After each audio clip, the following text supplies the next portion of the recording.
kasalukuyan po akong naririto sa harapan ng POEA para po ipasa o magsampa ng complaint laban sa agency ko kung ano man po yung nangyari sa akin sa Riyadh, Saudi Arabia. At patuloy niyo po akong subaybayan para po sa aking pagdodokumentaryo para sa lahat ng takas sa Extra 8 Riyadh, Saudi Arabia. Sana po ay tutukan niyo po ako para po masundan niyo po kung ano po ang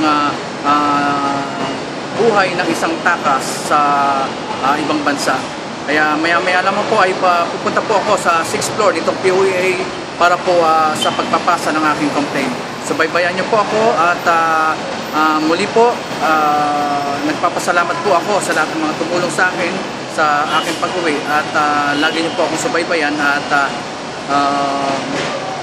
sana po ay maging matagumpay ang pagsasampa ko ng complaint laban sa aking agency. Maraming salamat po muli. Ito po si Rene Aliasan mula po dito sa POEA, dito po sa Ortigas, at maraming salamat.